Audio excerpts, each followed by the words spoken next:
Petit 3. Il est inexplicable que nous soyons vivants. Je remonte ma lampe électrique à la main, les traces de l'avion sur le sol. À 250 mètres de son point d'arrêt, nous retrouvons déjà des ferrailles tordues et des tôles dont, tout le long de son parcours, il a éclaboussé le sable. Nous saurons, quand viendra le jour, que nous avons tamponné presque tangentiellement une pente douce au sommet d'un plateau désert. Au point d'impact, un trou dans le sable ressemble à celui d'un soc de charrue. L'avion, sans culbuter, a fait son chemin sur le ventre avec une colère et des mouvements de queue de reptile. À 270 km/h, il a rampé.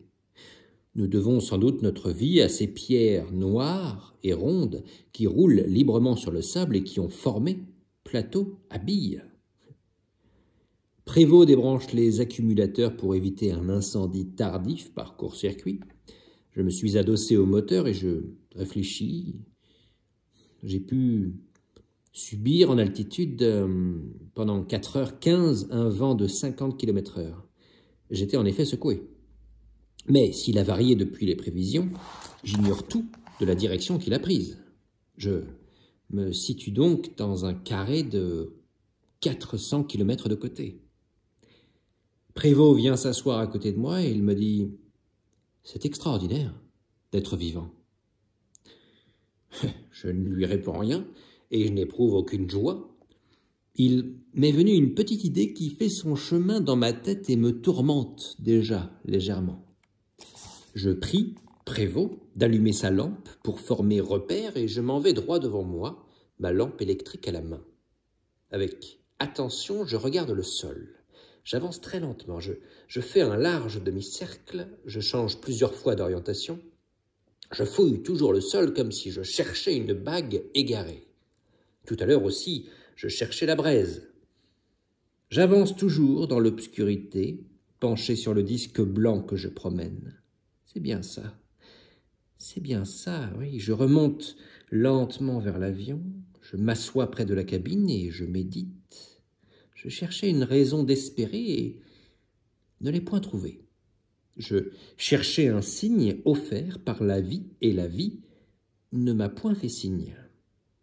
Prévost, je n'ai pas vu un seul brin d'herbe.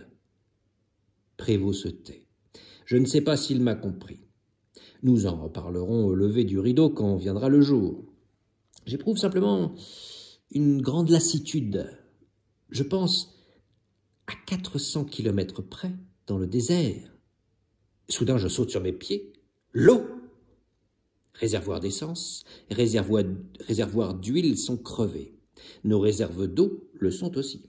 Le sable a tout bu. Nous retrouvons un demi-litre de café au fond d'un thermos pulvérisé, un quart de litre de vin blanc au fond d'un autre. Nous filtrons ces liquides et nous les mélangeons. Nous retrouvons aussi un peu de raisin et une orange. Mais je calcule. En 5 heures de marche, sous le soleil, dans le désert, on épuise ça en... Nous nous installons dans la cabine pour attendre le jour.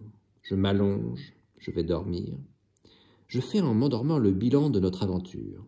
Nous ignorions tout de notre position. Nous n'avons pas 1 litre de liquide. Si nous sommes situés à peu près sur la ligne droite, on nous retrouvera en 8 jours. Nous ne pouvons guère espérer mieux, et il sera bien sûr trop tard. Si nous avons dérivé en travers, on nous trouvera en 6 mois. Il ne faut pas compter sur les avions, ils nous rechercheront sur 3000 km.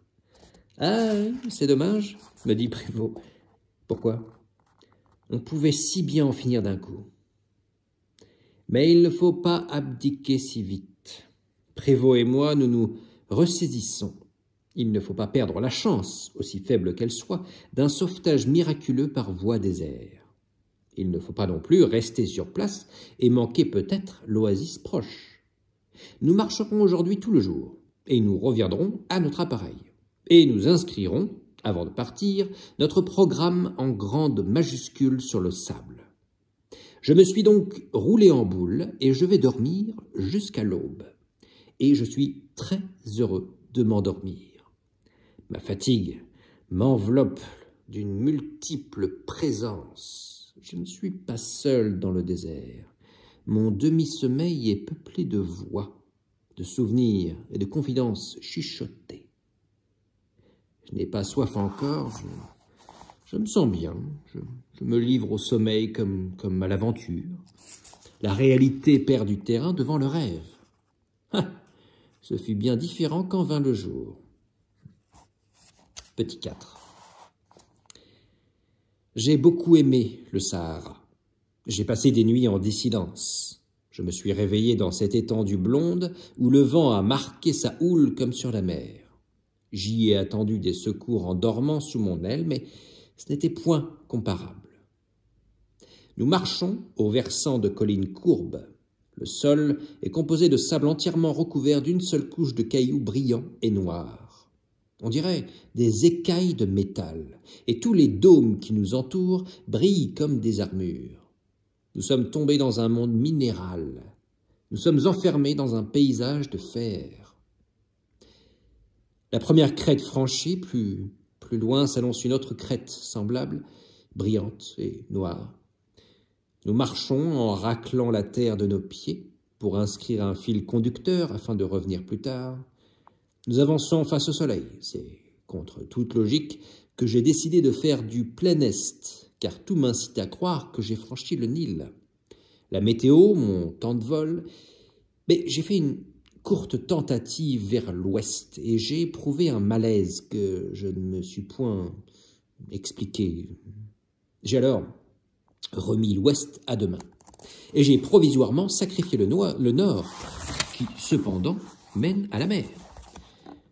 3 jours plus tard, quand nous déciderons, dans un demi-délire, d'abandonner définitivement notre appareil et de marcher droit devant jusqu'à la chute, c'est encore vers l'est que nous partirons.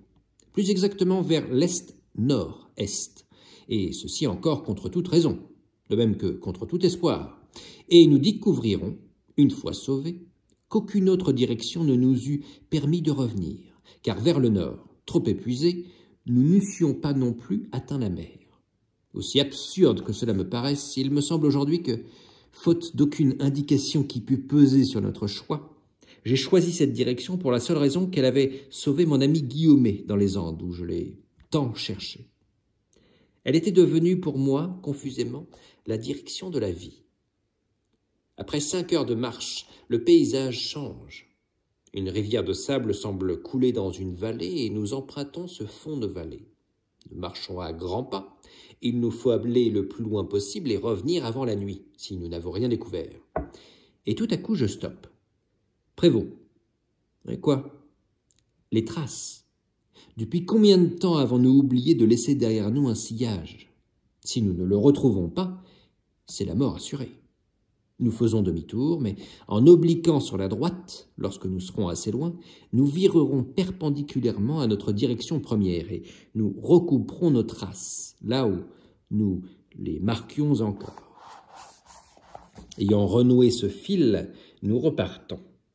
La chaleur monte et avec elle naissent les mirages.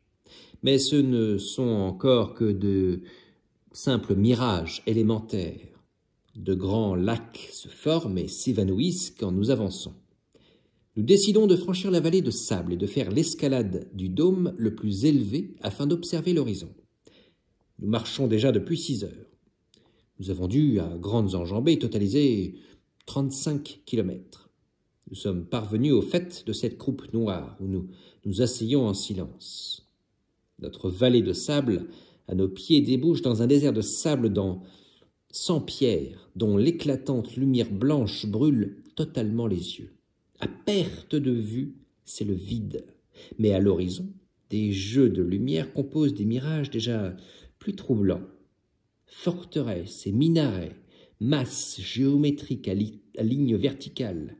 J'observe aussi une grande tache noire qui simule la végétation, mais elle est surplombée par le dernier de ces nuages qui se sont dissous dans le jour et qui vont renaître ce soir.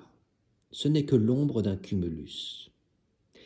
Il est inutile d'avancer plus, cette tentative ne conduit nulle part.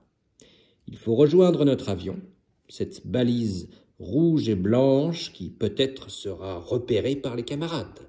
Bien que je ne fonde point d'espoir sur ces recherches, elles m'apparaissent comme la seule chance de salut. Mais surtout, nous avons laissé là-bas nos dernières gouttes de liquide, et déjà il nous faut absolument les boire. Il nous faut revenir pour vivre. Nous sommes prisonniers de ce cercle de fer, la courte autonomie de notre soif. Mais qu'il est difficile de faire demi-tour quand on marcherait peut-être vers la vie. Au-delà des mirages, l'horizon est peut-être riche de cités véritables, de canaux d'eau douce et de prairies. Je sais que j'ai raison de faire demi-tour et j'ai cependant l'impression de sombrer quand je donne ce terrible coup de barre. Nous nous sommes couchés auprès de l'avion. Nous avons parcouru plus de 60 kilomètres. Nous avons épuisé nos liquides. Nous n'avons rien reconnu vers l'est et aucun camarade n'a survolé ce territoire. Combien de temps résisterons-nous? Nous avons déjà tellement soif. Nous avons bâti un grand bûcher en empruntant quelques débris à l'aile pulvérisée. Nous avons préparé l'essence et les tôles de magnésium qui donnent un dur éclat blanc. Nous avons attendu que la nuit fût bien noire pour allumer notre incendie. Mais où sont les hommes? Maintenant la flamme monte. Religieusement, nous regardons brûler notre fanal dans le désert. Nous regardons resplendir dans la nuit notre silencieux et rayonnant message. Et je pense que s'il emporte un appel déjà pathétique, il emporte aussi beaucoup d'amour. Nous demandons à boire, mais nous demandons aussi à communiquer, qu'un autre feu s'allume dans la nuit. Les hommes seuls disposent du feu, et bien qu'ils nous répondent. Je revois les yeux de ma femme. Je ne verrai rien de plus que ses yeux. Ils interrogent. Je revois les yeux de tous ceux qui, peut-être, tiennent à moi. Et ses yeux interrogent. Toute une assemblée de regards me reproche mon silence.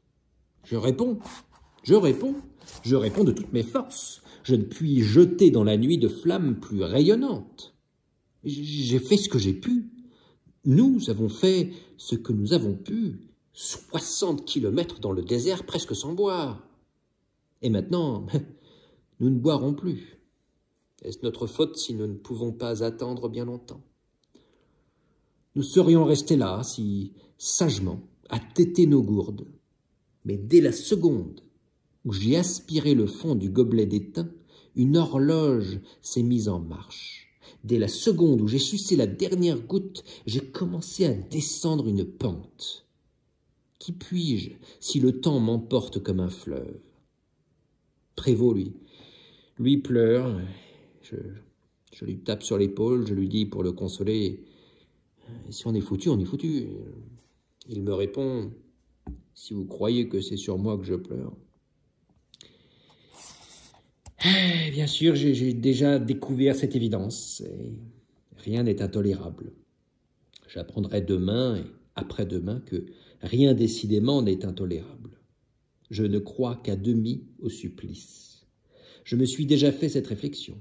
J'ai cru un jour me noyer, emprisonné dans une cabine, et je n'ai pas beaucoup souffert. J'ai cru parfois me casser la figure, et cela ne m'a point paru un événement considérable. Ici non plus, je ne connaîtrai guère l'angoisse. Demain, j'apprendrai là-dessus des choses plus étranges encore, et Dieu sait si, malgré mon grand feu, j'ai renoncé à me faire entendre des hommes. Si vous croyez que c'est sur moi, voilà qui est intolérable. Chaque fois que je revois ces yeux qui attendent, je ressens une brûlure, l'envie soudaine de me lever, de courir droit devant moi. Là-bas, là, on crie au secours, on fait naufrage. C'est un étrange renversement des rôles, mais j'ai toujours pensé qu'il en était ainsi. Cependant, j'avais besoin de Prévost pour en être tout à fait assuré. Eh bien, Prévost ne connaîtra point non plus cette angoisse devant la mort dont on nous rebat les oreilles. Mais il est une chose qu'il ne supporte pas, ni moi non plus. Ah, J'accepte bien de m'endormir ou pour la nuit ou pour des siècles. Si je m'endors, je ne sais point la différence. Et puis, quelle paix! Mais ces cris que l'on va pousser là-bas, ces grandes flammes de désespoir, je ne supporte pas l'image. Je ne puis pas me croiser les bras devant ces naufrages. Chaque seconde de silence assassine un peu ceux que j'aime, et une grande rage chemine en moi. Pourquoi ces chaînes qui m'empêchent d'arriver à temps et de secourir ceux qui sombrent? Pourquoi notre incendie ne porte-t-il pas notre cri au bout du monde? Patience, oui, nous arrivons, nous sommes les sauveteurs. Le magnésium est consumé et notre feu rougit. Il n'y a plus ici qu'un tas de braise sur lequel, penchés, nous nous réchauffons. Fini notre grand message lumineux. Qu'a-t-il mis en marche dans le monde? Je sais bien qu'il n'a rien mis en marche. Il s'agissait là d'une prière qui n'a pu être entendue. C'est bien. J'irai dormir.